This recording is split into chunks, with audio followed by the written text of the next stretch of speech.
Good morning. How's everyone doing?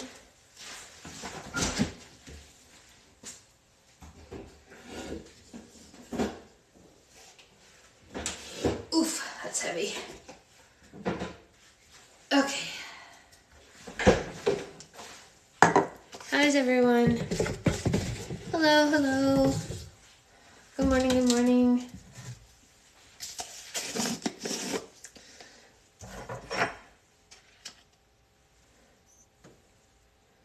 Hello.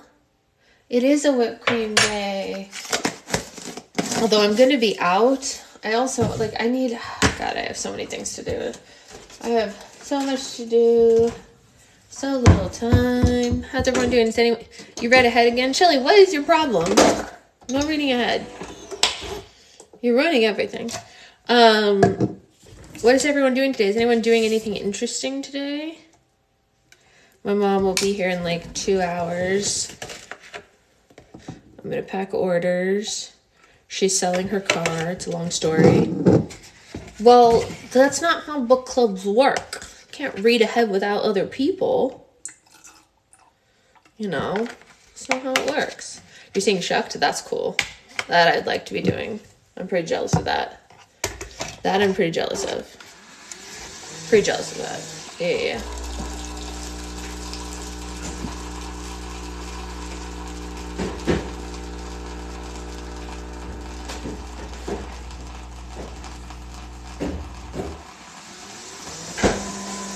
Ah! You're surviving? Yeah, I get that. I get that. I get it. I get it. I went enough places yesterday to last me a while. You did go a lot of places yesterday. That is true. The sponge that I use to clean my slime bins is on the outs, so I need to go to Daiso and get another one of those. I don't have time to clean. I wish I had time to clean. I don't really have time to clean today. I wanted to ask where your slime. I don't have any slime downstairs. If you're interested in seeing slime stuff, I have a lot of videos with slime things. But I don't have any slime with me right now. Morning. Morning, morning, morning. Hi, Natalie. Hello, hello. Welcome, everybody. I don't know about Shelly Slime. Hello. There's so many Elizabeths. It's crazy, actually. It's actually funny. I feel like I've attracted, like, an entire host of Elizabeths. An entire host of Elizabeths. All right, moment of truth. I don't even remember what day this is, but we're going to see. Maybe, maybe not. Ooh, that was close. That was close. That's why you go by Quinn Online. I know. I'm the girl who commented, do you put cornstarch in them? Oh, honey, I got to tell you something. There are no less than 3,785 people who have commented that I should put cornstarch in things. Yeah, that's true. Thousands and thousands and thousands of people. Yeah, I gotta tell you, like, every single day since January of this year, I have received no less than minimum 10 a day comments about that. Some days it's more like 200 per day.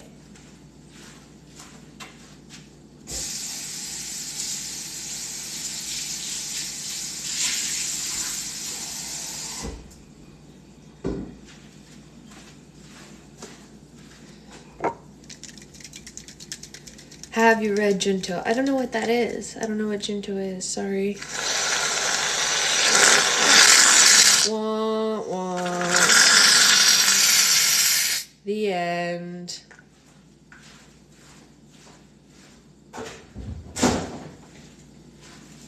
And it made a mess in the end. Made a mess everywhere. Why did it do that? That wasn't nice. Don't do that. It's manga. Oh, I'm not a fan of manga. I totally support anyone who wants to read manga. It's just not my style. Thanks for shielding us from the splatter. You're welcome. Yeah, I'm not a fan of manga. I tried reading it once and I was like, you know what? This is not for me. I'm thrilled for everyone that it is for, but it's not my personal preference, which I think is okay. Everyone can like different things. There's different people who like reading different kinds of stuff, you know? Different people want to read different kinds of things.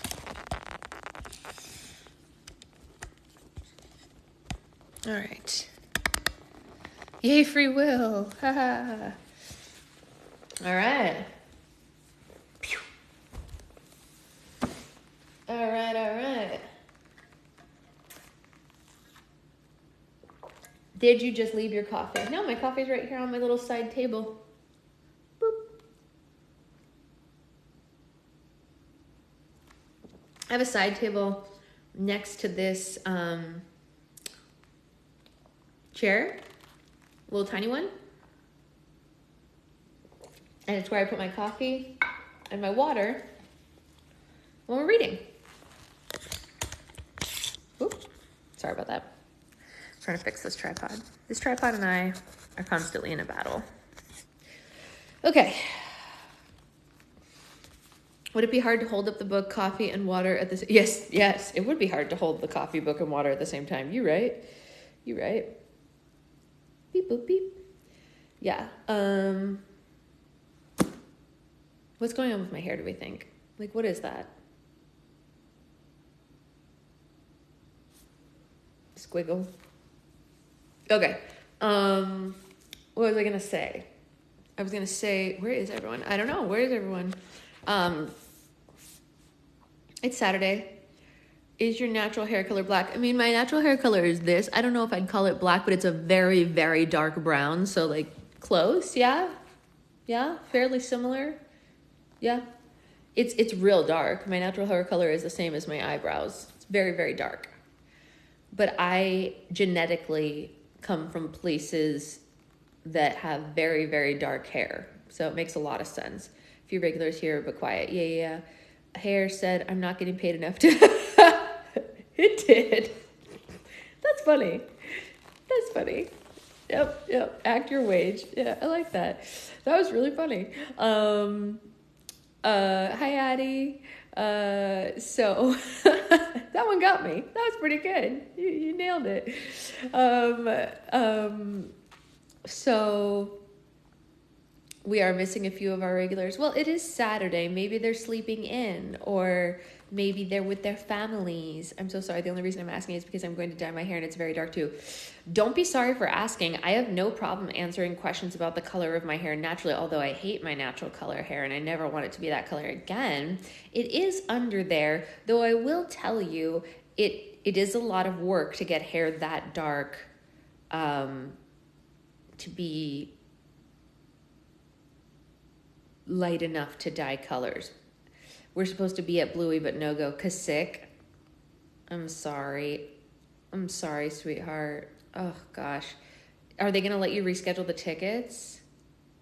We're driving to Columbus to go to Cosi in a minute, so I'm going to listen while driving. Very nice. What's Cosi? I don't hate shaving cream. I just don't like the way it smells. I think it smells funky. I don't like it. I tried so many times only working dye my hair. Yeah, I had to bleach it. Oh yeah, you have to bleach it. There's no other way. But don't take my advice. Go to a professional. I'm not a professional. I get this done for me. Cozy is a sandwich shop. Oh, like the place where you get like the salads and sandwiches?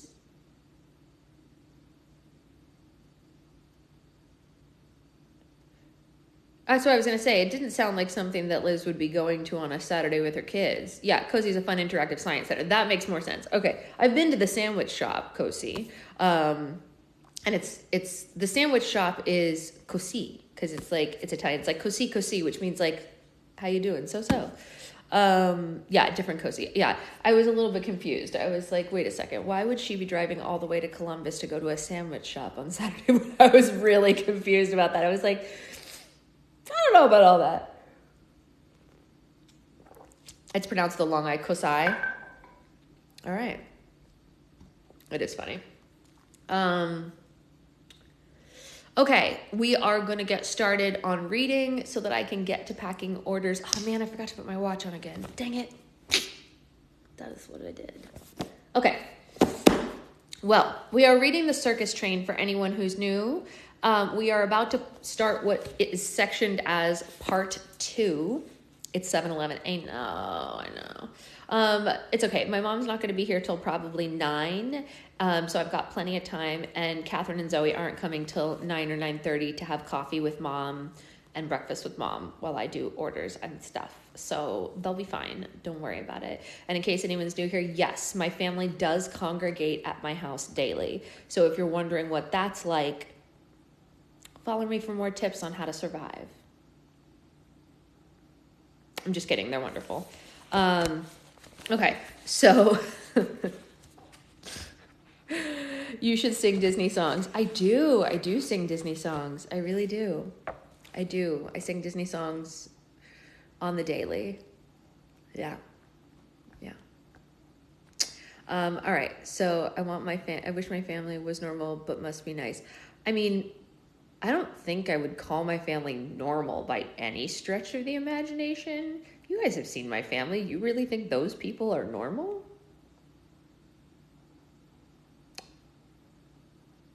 Come on. You know better than that. Nothing like having the family over, truly. I live in Delaware, so it's 10:30 for me. Nice. Ben is Ben. Yes, Destiny has worked with my brother, so she is more familiar with my brother than most of my followers because he's the one who's least in my content. Your mom is a character. Zoe is extraordinary. It's true. So I'm behind. I need to read my own chapters to catch up on plans this afternoon. Yes, definitely. It's also on the video app if you need it. Catherine is really normal. Catherine is the most normal. Catherine is so much the most normal among us that when we were younger, her father used to joke that we were the Munsters and she was the blonde one. Has anyone seen the Munsters? Do you guys know that old show, that old TV show? No, I can't make you a slime, honey. Sorry. Has anyone seen the show The Munsters? The joke was that Catherine was the normie when we were younger. Okay? So she did try to kill me at her birthday. Yes. So Catherine was the normie. Like, she did the most normal of all of us. And then Catherine got to college.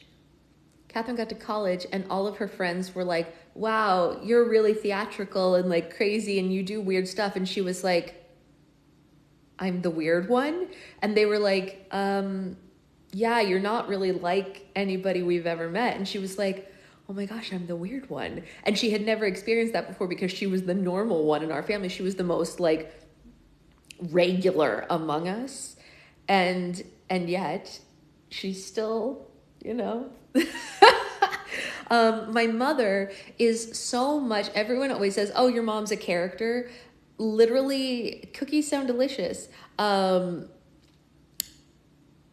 My mom is so much of a character that when people who have not met my mom ask me to describe her, this is how I describe my mom. I say, when you go to the fair and you get a caricature drawn of yourself, like who's had that done before? It's really unflattering, right? Like you go and if you have slightly big ears, they make your ears really big. If you have a slightly larger nose, they make your nose really big. They exaggerate features that are already large in you, right? That's the whole point of a caricature, yeah? My mother is a walking caricature. Everything that's already just a little bit big in our family is expanded exponentially within this woman. Like, if it's there, it's really there. She's just like all there. And there's nothing you can do about it. When she called the slime cold and heartless, I was dying. I think about it often. I also think about that often. And that to me is one of the funniest things she's ever said. But, it is what it is. All right, let's read part 2 of the Circus Train before we lose track of our lives. Part 2. Nothing must be left to chance in a magical performance. David Devant. Chapter 25. September 1942, They're a Slenstad, Czechoslovakia. Go on, keep moving. The Czech gendarme pushed young women standing a few feet in front of Alexander. Please, sir, she whispered, stumbling forward. Some water. Up there, he nodded towards a set of wrought iron gates. The woman turned around and addressed the line that snaked back at least 50 feet. Does anyone have water? Alexander craned his neck and saw that she was cradling a tiny baby in her arms. That did it. He pushed through the crowd, removed a small flask from his bag, and pressed it into her palm. Bless you, she said, giving him a grateful smile. We were crammed on the trains, 4 hours of standing, nothing to eat or drink. She shook her head as she rocked the baby, her black curls bobbing delicately around her face. Alexander opened his mouth to respond, but before he could do so, a hand on his shoulder whirled around him. No talking until you register. How is that said? Gendarme? I guess it's gendarme. It's glitching. Is it glitching for everybody or just for you? Is it glitching for everybody? And I don't know. No, just them. Okay, if it's only glitching for one person, just go out and come back in. If it's glitching for everybody, then I would go out and come back in. Okay, Alexander conceded, falling back in the queue as they passed under the passageway with the words Arbeit maakt vrij displayed overhead. Alexander shuddered and stole a quick glance at Theo, who was standing a few feet behind him, but failed to catch his eye. The line was moving forward at a glacial pace. While he waited, Alexander replayed the events that had led them to this point. After the guards had barged into Horace's study that day, Alexander thought they were done for. He prayed that the bullet they were going to put in his head would be spot on and that he wouldn't suffer. But as he later discovered after overhearing a conversation between two guards, the Germans hadn't initially wanted him because he was Jewish or because they discovered what he had done to his father. The officer who led to their capture had been so impressed with Alexander's performance at the checkpoint dinner that he'd arranged with Horace to lease Alexander for 6 months, hoping to use his powers of deception and illusion to throw the Allies off course. But when Horace found out about Theo's betrayal, he decided to throw him into the deal as well. Tossing in Alexander's old passport, outing him as a Jew was another way to get back at Theo.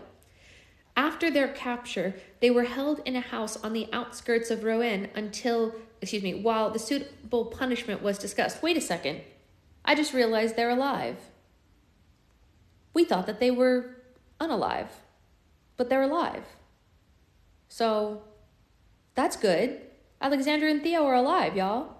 That just hit me. They're here. Whoa! And they're in Czechoslovakia. They were in France before, weren't they? They're alive.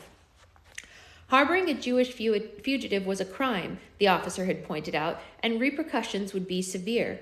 But over a night of card magic and port, Theo managed to convince the guards that his hiding Alexander had been Horace's idea and not his. And would the guards give the two illusionists one last chance to prove themselves? In the end, the officer agreed to spare their lives in exchange for a year of hard labor and performances in a spa town being built in Czechoslovakia for prominent Jews. What the what? What the what? We have a selection of fine opera singers, a few artists, some poets, and a very talented children's choir, but a pair of illusionists would really make it stand out. If after a year, the guard continued, they completed their contract he'd written up in a suitable manner, they'd be free to leave. They weren't meant to leave Rouen until the end of September, but one night a fire broke out, pushing forward their move. Alexander remembered waking up in a panic, thinking he was having a bad dream about the night his parents died. It was only after the guard rushed in, screaming at them to run, that he realized it was real. He grabbed Verlena's bracelet, but he couldn't find his mother's necklace in time. A moment later, he was standing in an abandoned field with Theo and some guards, watching the house and the guards who hadn't made it out go up in flames. He looked up to see the stars that had always brought him so much comfort, but the fire had spread its smoke and ash across the sky, blocking his view, and he began to cry, having never felt so alone. That seems like a conversation you'd have on, not, that you'd have on stage, not off stage. Yeah. Soon after, they were crammed into a train heading east, and now they found themselves here, ready to begin their contract. It seemed like a brilliant deal at the time, but Alexander scanned towards the town, taking in the derelict buildings and unreasonably high level of security, and he began to wonder what they'd gotten themselves into. "This way to check in," the guard said, pointing to a grayish building. Alexander shuffled forward and surveyed the scene unfolding around him. The place was gray, distasteful and unwelcoming. Ahead of the line, the guards searched through each person's bag, taking what they wanted before sending the residents on their way. Alexander stopped in front of an SS officer who towered over him. "Bag," he ordered, passing a hand over the gleaming barrel of his gun. Alexander slipped his bag off his shoulder. "Jacket." Alexander shook his head. The money he'd earned from the World of Wonders was rolled up safely in the front pocket. "It wasn't a question," the guard snarled. Reluctantly, Alexander took off his jacket, watching as the guard turned out the pockets until he found the roll of bills. He unfurled it and counted the bills one by one, and then turned to leave the building. "Hey!" Alexander shouted. "That's mine!" "Exchange," the guard said by way of explanation. Alexander waited until he was out of sight and then reached into the pocket of his trousers, feeling for Lena's bracelet. He didn't remember her doing it, but Lena must have slipped it to him during his capture outside Horace's study. When he'd found it 2 days later, he'd nearly cried. He wasn't about to let it get away from him, so he slipped it under his tongue. When the guard returned, he handed Alexander the stack of what looked like play money. "Ghetto gold," he said, "for shops." He pointed to the town square. Alexander craned his neck, his eyes roving over the building, searching for a storefront. "There are no shops." "You build. Now go." Outside, Alexander waited until Theo had finished with the guards. "They take all your money too?" Theo nodded grimly. A shrill whistle pierced the sky, silencing a murmuring crowd. A guard held up his hands. "All women and children will follow me. Men," he pointed to a guard standing at the far corner of the courtyard, "follow him." Theo shifted his bag. "Come on." The guard led the men to the barracks. The town had a number of main housing units, he explained. The bulk of the residents stayed in Dresden, Magdeburg, or Sudeten barracks. Theo and Alexander would be in Hanover. "It's where most of the performers live," he said, leading them up a flight of stone steps, stopping in front of a room with no doors. "A tour of the town, followed by a list of work assignments, will start in about 10 minutes downstairs. Don't be late."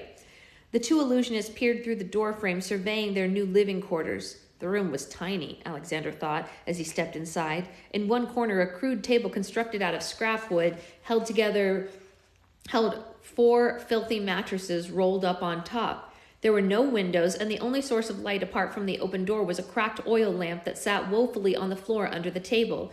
The whole place was eerily reminiscent of the Squadlick shack Alexander used to stay in with his parents, and for a moment he felt like he had gone back in time.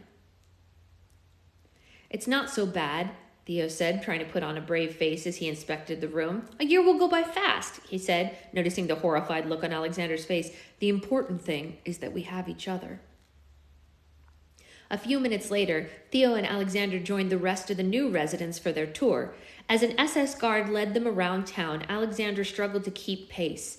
According to the guard, their Sienstad spanned roughly a kilometer. In addition to the barracks, it housed a school, library, kitchen, hospital, vegetable garden, workshops, and a space for cultural performances. Alexander widened his eyes to try to take everything in that the guard was pointing out. He noticed a few shops and made a mental note to ask the guard about the proposed coffee shop being built later. Man after my own heart. Wait, he's already looking for the coffee shop. He just arrived to town and he's like, "Coffee?" And I'm like, "Same." Theresienstadt? Oof, that's rough. That's going to be hard for me to pronounce. Theresienstadt? I don't know. I got excited for the library. Yeah, it's probably pretty cool, actually. I mean, like, despite the place being run down, the library probably holds a lot of really interesting history. We try to uphold a high standard for the living of our residents, the guard said proudly. Alexander frowned, thinking back to the filthy mattress in his room and the sunken faces that he'd glimpsed at some of the residents that he'd passed on the tour. So far, Theresienstadt felt more like a prison than a growing cultural town for Jews. As they approached what seemed to be the center area of the town, Alexander shook Theo's arms. "Look!" he yelled, pointing to a large square circus tent dwarfing the main square. "Is this where we'll perform?" he asked, excited at the sight of something familiar. "No, it's being used as a workshop. Come on, come this way." The other side of the tent was a small raised platform surrounded by a few chairs. 3 rehearsals a week, and the show will take place here. You will be monitored for performance content, nothing too political or outlandish, he said. Shows are in the evenings, and you're expected to be at every single one. Occasionally, there will be a special event or additional shows in the venues across town, but mostly it will be the residents of the town watching. Try to keep up morale, he said as he moved from the rehearsal area. It's important. Once the tour had finished, the guard explained what each of their work assignments would be. Both Theo and Alexander were in Albacomando, he explained, walking them to the carpentry workshop known as Baraguse. Alexander peered into the room past the splintered doorway, taking in the mainly elderly faces, drawn with exhaustion and staring back at him. When he turned back, the guard was holding 2 uniforms. Put these on. Your contract begins now. Later that night, Alexander sat on the floor of his new room, massaging his hands. He'd spent 7 hours hunched over a lathe, trying to smooth out the wheel in less than ideal light. He'd never used a lathe before, but luckily Theo had shown him the basics of it, coming over every half hour to check on his progress. His back ached, his eyes were burning from the concentrating all day. He sighed, trying to recount all the information that the guard had thrown at them earlier. The men couldn't socialize with the women after hours, and they were forced to sleep separately at all times. Children got to eat first in the mess hall. Work was to be completed each day between 8 in the morning and 7 at night. The curfew was 10 o'clock. If they were found wandering around after that, there would be repercussions. Hello? A man with a thick Russian accent had entered their room. He was followed by another man who eyed Theo and Alexander suspiciously. You're new. I'm Vasily. He had sandy blonde hair, a chiseled nose, ruddy cheeks, and striking blue eyes that matched Alexander's. He was about the same height as Theo and very fit. He walked forward gracefully and shook Alexander's hands. I'm from Leningrad. My sister Natalia, she is in Malinburg. We are dancers. And you? Illusionists, Theo said. Vasily brightened. Wow, magic! This is Atilia, he said, pointing to another man. Atilia grunted a hello to the new arrivals, but didn't extend his hand. He was squat and built like an athlete. Alexander could see the compact muscles that bulged underneath the dirty white vest that he wore. Where are you from? Theo asked. Hungary, Atilia answered. I gymnast. I trained for Olympics medal in Berlin, training 8 hours a day, and then he made a fist with one hand and punched his other palm. German's crushed dream. Yikes.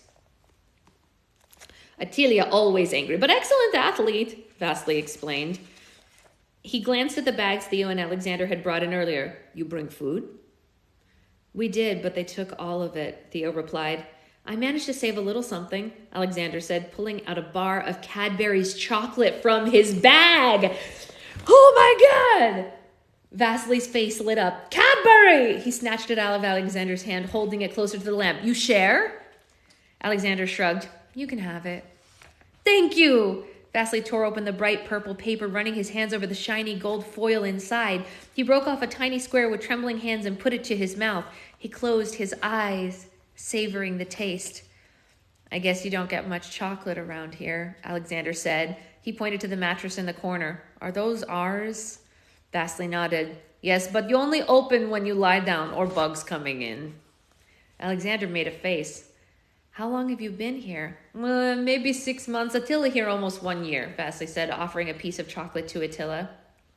And you perform? Theo asked. The 2 men nodded. Every night? 2-3 nights a week, maybe more. In between, we work, we're rehearsing with everybody, and most people do solo acts, Attila said. When is your contract over? Alexander asked.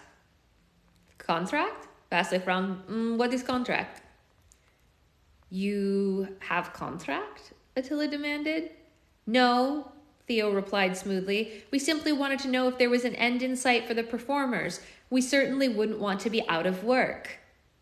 Attila, who had taken a square of chocolate from Vasily, suddenly seemed very interested in the illusionists. He unfurled their mattresses, laying them on the floor. You sit. Must be tired. Alexander scrunched up his face, scanned the room again. Does anyone else live here? So many come in, opera singers, writer, artists, but they all dead. Attila said, typhus, sometimes consumption. Maybe 50 people dead from this room since I arrived, he added. But this place not bad, he said, seeing the alarmed look on the face of the illusionist. Some rooms, 20, 30 people in same size. Alexander's stomach lurched. What kind of living conditions had they walked into? The four men sat crouched around the lamp, Vasily and Attila explaining everything that they'd learned the past few months.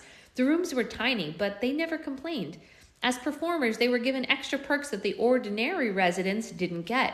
The most important thing, apart from not irritating the guards, Vasily had said, was to stay healthy. Residents got sick and died all the time. Alexander was hardly surprised.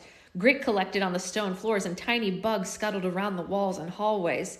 The room stank, but then again, so did everything. As for personal hygiene, Vasily said that they could shower in groups, but only cold water was available and rarely any soap. Have the guards ever hurt you? Theo inquired. Vasily and Attila exchanged glances. So far we lucky. Some people not so lucky. You... He took a deep breath, trying to find the right words. You follow the rules, less chance of being hurt. Do people leave? Alexander asked. Vasily considered this. People go to town, but they need guard, always returning, except when big group leaves. Theo frowned. What do you mean? Vasily shrugged, sucking on another piece of chocolate. Sometimes big group leave on train. 1,000 people walking in and out of big group. Guards going, saying, different town, start building place like this. People promise to send postcards, but I never get, Attila mentioned. A ripple of cold fear shot through Alexander. But they come back, right? Vasily shook his head. No. If big group leave, they never coming back. He said, licking a bit of chocolate that had melted on his fingers. We never seeing them again. Oh, heartbreaking. Heartbreaking. They're very sweet. These two men are very sweet, but it's very heartbreaking.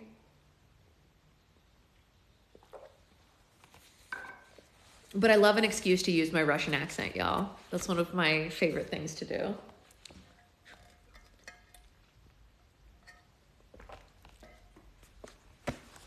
I love a good accent. It's great.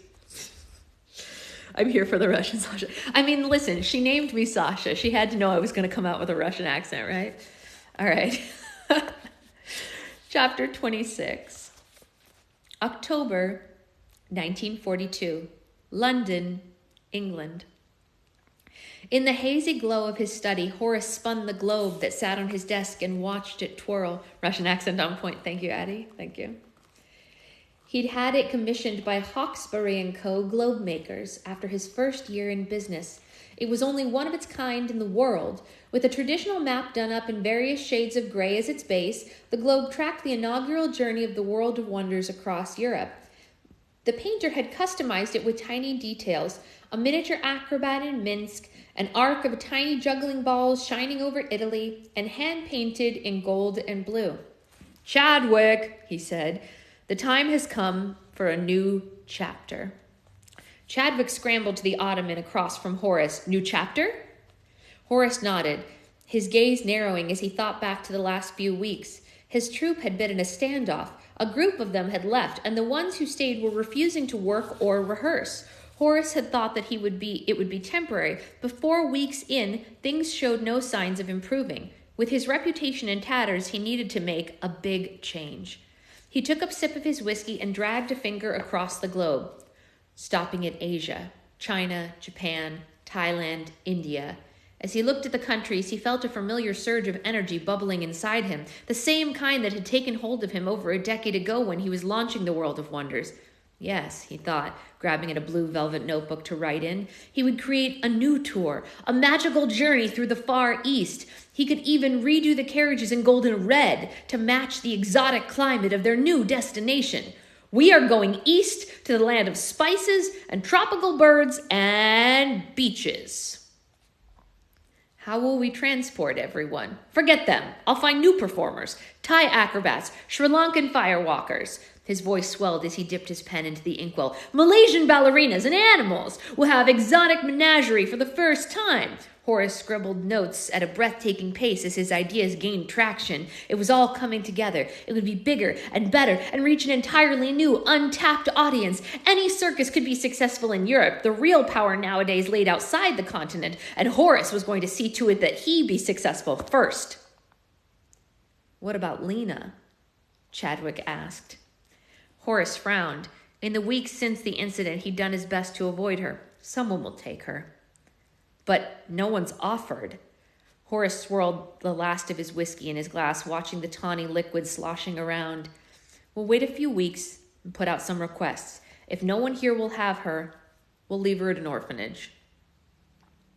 Outside Horace's study, Lena felt her blood go cold. After weeks of emotionally challenging work, she'd finished organizing her father's carriage and had come to return the key. But having overheard Horace's words, she slipped the key into the pocket of her jumper. Grasping her cane, she walked back to her carriage as quickly as she could.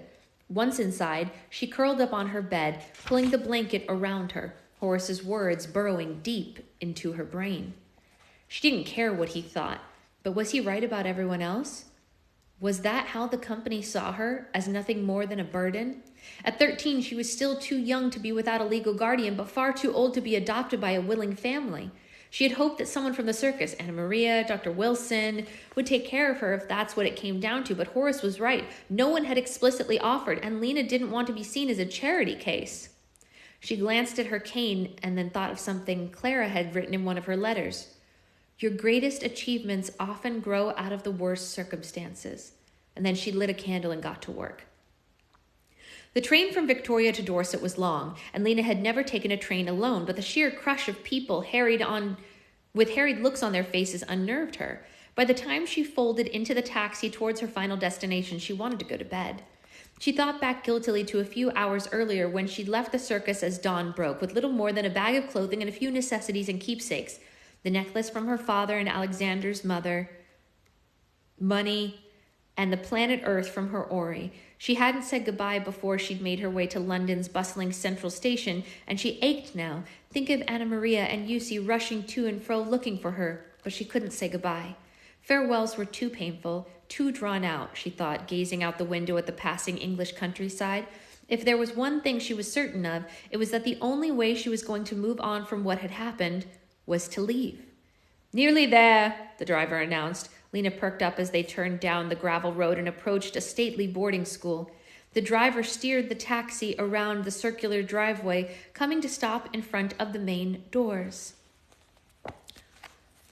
Now you run inside, the driver said, and I'll get your bags.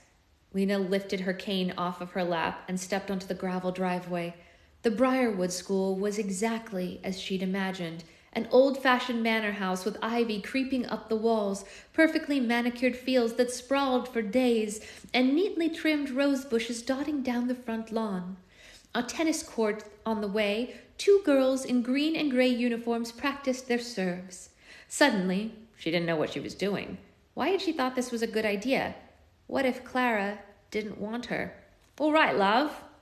Yes, Lena said, clenching her fists as she took a deep breath and walked on. Once inside, she approached the administration office. Hello, she said, trying to sound authoritative. I'm looking for Miss Clara Smith. The secretary peered at her.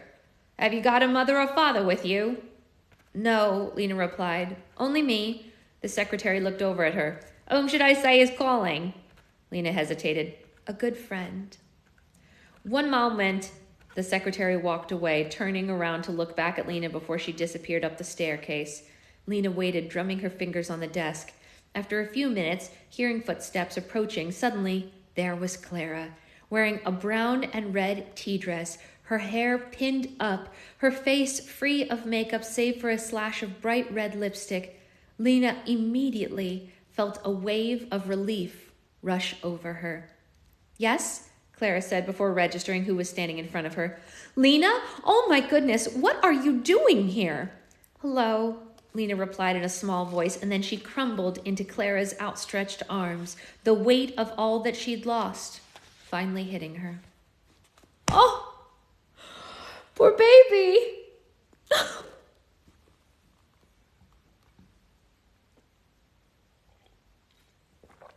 I mean, in all fairness, Clara was her first friend, you know?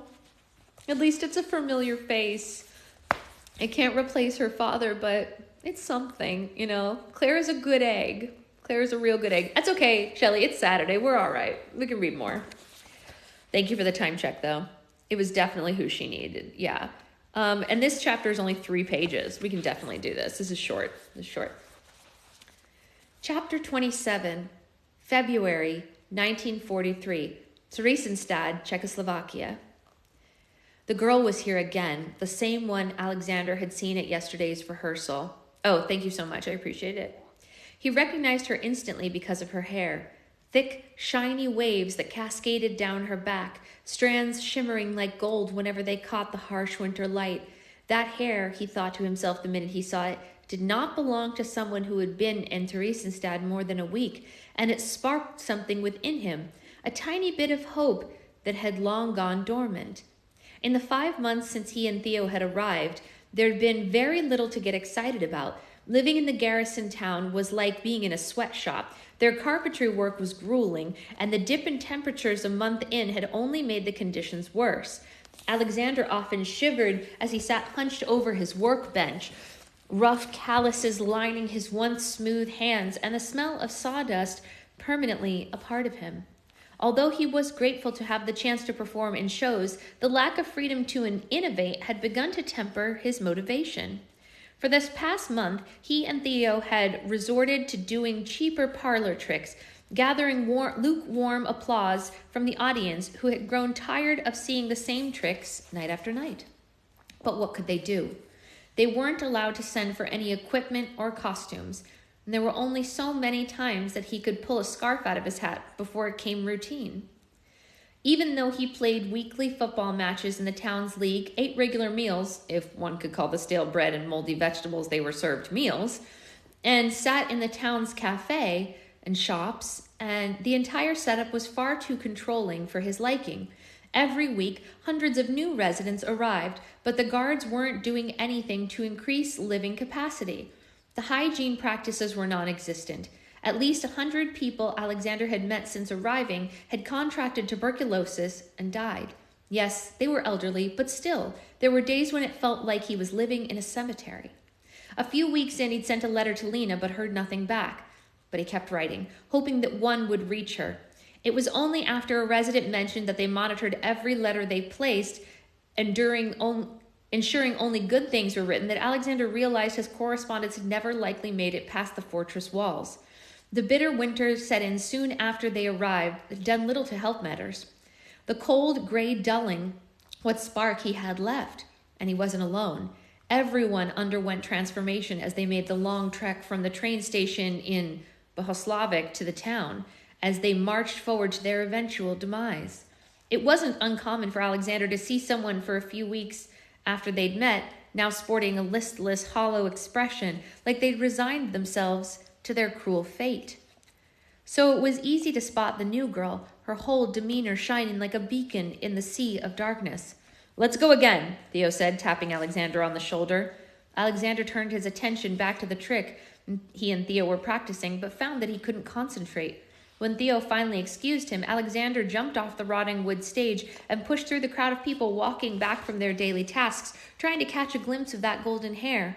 But by the time the crowd had dispersed, the girl was gone. Later that evening, Alexander forced the cold soup that they were served each day down his throat, lamenting that he'd ever complained about Mario's potato chowder. Seriously, I bet Mario's looking real good right about now. "May I sit, please?" Alexander, startled, glanced up. The girl he'd been looking for was standing in front of him holding a meal tray. "Of course," he replied, feeling his heart speed up. "Thanks." she said, smiling as she sat down. I'm Like. Her voice was soft and sounded like dewdrops falling on freshly cut grass. Oh no. Oh no. No, no, no, no, no, no, no, no, no, no. No. No. No. No. Absolutely not. Absolutely not.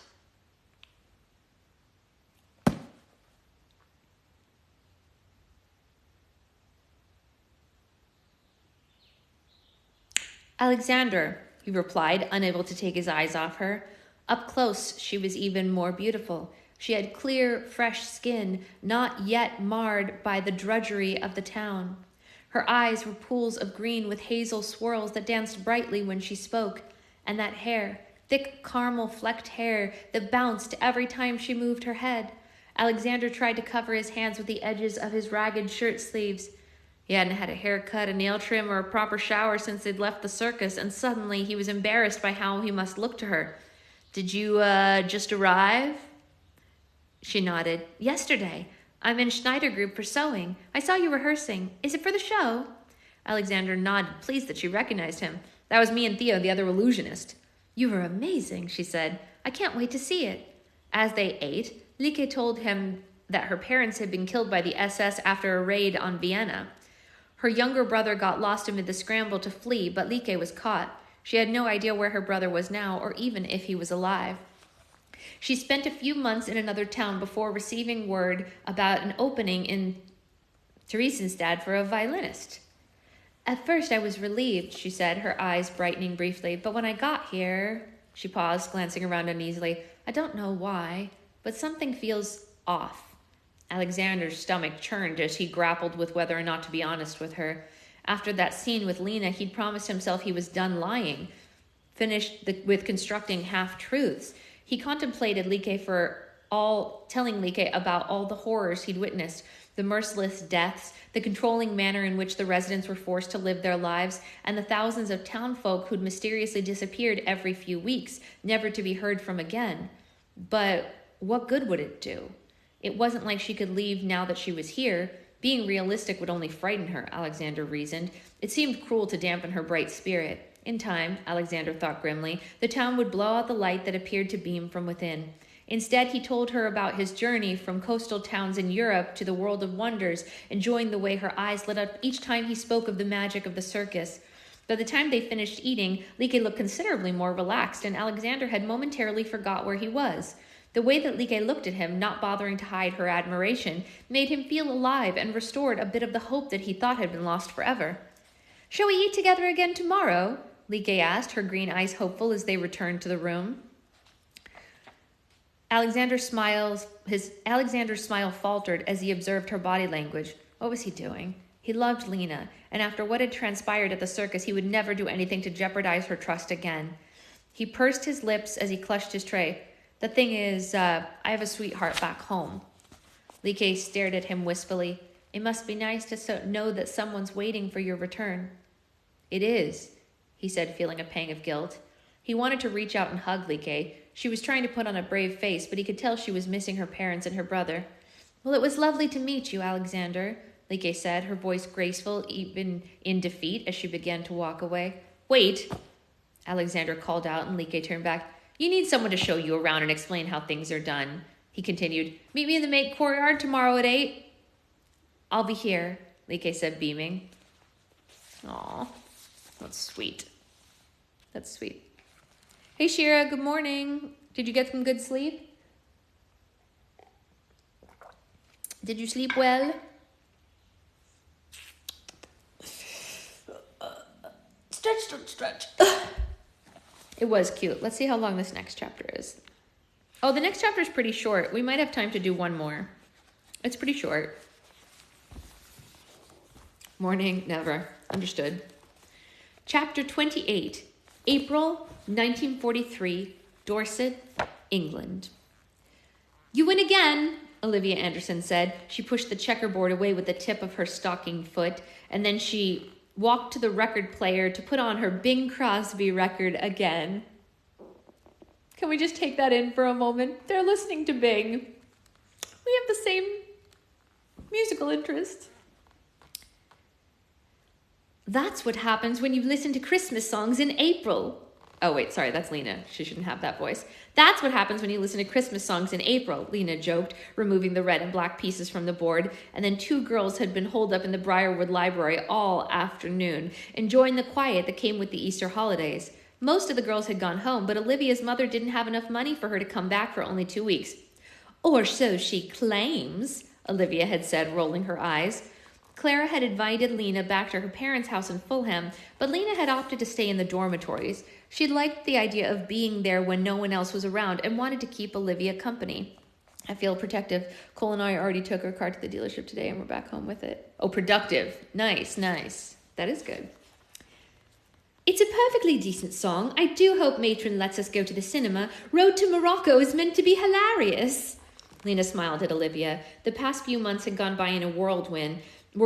After showing up at Briarwood unannounced, Clara had promptly taken her in, no questions asked, and ensured that she got a spot in the school. Though she'd never studied in a formal educational setting, Lena didn't waste any time. She threw herself into her classes, relishing the opportunity to have something to focus on. Because she had no legal guardian, she was granted permission to stay with Clara until she settled in.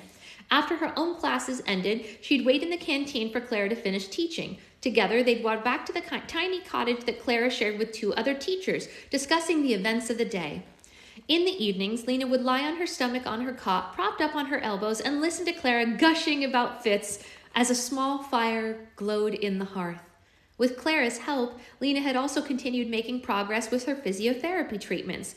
After seeing her arrive at the school with nothing more than a cane, Clara had excitedly arranged for a therapist from London to plan a daily regimen for Lena to follow, which she did so diligently that she had progressed to a point where she was walking entire hallways and staircases without the use of any aid.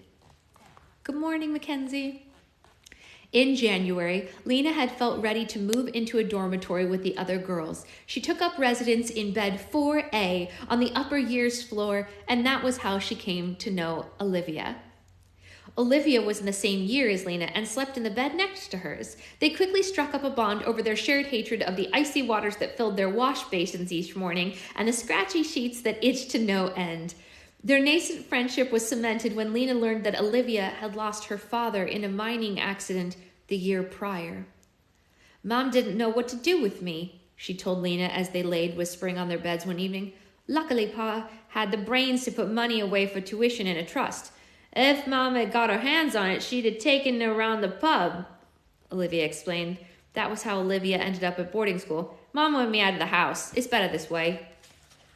They looked at an odd pair. Lena with her tanned skin, dark curly hair and short stature. Olivia, her hair so blonde that it looked white, and skin as pale as milk. At almost 6 feet tall, she towered over Lena. They differed too in their aspirations. While Lena thrived in Briarwood's academic environment, she was regularly taking on extra assignments. Olivia spent her free time on more practical matters, sewing, makeup application, hairstyling, but these differences only served to strengthen their bond. Lena helped Olivia with her coursework, and Olivia taught Lena how to apply eyeliner and press her hair with an iron if she fancied a sleek look. Good morning, Valerie. Though she missed her father and Alexander terribly, Lena couldn't have asked for a better alternative than what she had now. Back in the library, Olivia flipped through the pattern catalog. She'd learned how to sew out of necessity because it was nearly impossible to find clothes that fit her tall frame. This is what I'm going to make next, she said, pointing out a gray and red checkered pinafore to Lena. Oh my God. Lena was standing in front of the games cupboard, putting away the checkerboard. She frowned. What? Olivia was at her side in 2 strides. She pushed her stringy hair out of her face. You did it again! She pointed to Lena's cane perched on the side of the sofa. Lena looked down at her legs, blinking. This was happening more and more. Her standing up and walking without thinking that she needed her cane. I suppose I did, Lena said. It's brilliant, just brill. The next thing I know, you'll be joining me on the hockey field team. Olivia's smile faded when she noticed a tear rolling down Lena's cheek. I was only joking, love. Lena shook her head and walked back to the sofa where she'd hugged a green corduroy cushion to her cheek. It's not that, she said as Olivia joined her, a concerned look on her face. I I walked from here to there. How could I not have noticed? It's a good thing, Olivia pointed out. It means you're not thinking about it as much. Lena sniffled. I don't want to not think about it. I don't want to be ungrateful. This was only ever a dream, and the people who believed in me, well, they're not here. She trailed off, wiping the tears from her eyes. Godlive, I'm sorry. Don't be sorry. You mean your father? Lena nodded, trying to swallow a lump in her throat. I miss him, she whispered. She was weary of letting people in, careful of whom she was vulnerable around, but she trusted Olivia. Of course you do. It never really goes away. The missing them part. But then, Lena continued, hugging the cushion more tightly, I feel bad when I don't remember him every minute of every day. Like now, he would have loved to see this, and I didn't even think twice about what I did. Olivia rubbed her hand. It's all right. You can't be expected to live in the past every second. And no one thinks you're not appreciative. Lena dabbed at her eyes. I'm sorry to have brought it up. You can always bring it up. Mom never wants me to talk about anything, so it helps me too. Olivia grinned, held out a hand. All right. We've 1 week until Cook comes back to haunt us with her boiled veg. So we raid the pantry? Just then, the matron appeared at the library door. Lena, there you are. Telephone from Clara. The accents are giving me life today. I don't love Olivia's accent. I don't think I'm doing a good job there, but I had to stick with it once I started, you know. I kind of gave her like a half Cockney accent, and I'm not really sure why. Lena and Olivia exchanged glances. Go on, Olivia said. I'll wait. In the administrative office 1 minute later, Lena cradled the phone in the nook of her neck and collarbone. Hello? Lena? Clara sounded out of breath. Fitz proposed. We're engaged. Oh, no. I mean, oh, yes, but also, oh, no. I hope that doesn't mean Claire's going to leave work. Because in this time, when a woman got married, it meant she didn't have her job anymore. And then she might leave Lena. I mean, they'll still be friends, but, like, she might not be at the school with her anymore. Oh, no. Oh, no, no, no, no, no. All right, the next chapter's kind of long. We'll do the next chapter tomorrow. Not during the war, women were still working. That's true. During the war, women were still working. You're right about that. When are you going to make another slime live? Never! There will never be a slime live again! I'm just kidding. Probably tonight. I don't know. Tonight or tomorrow.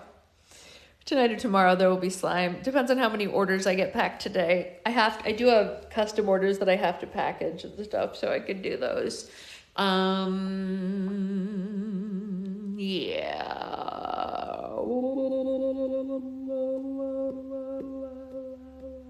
Oobleck. Oh no, Oobleck. Oh, I have to film that with my sister. How many more do you have to pack? I have 168 orders left to pack. 168 orders left to pack. Thank you. Does this mean I have to get out of bed now? I mean, not technically. I would never force you to get out of bed.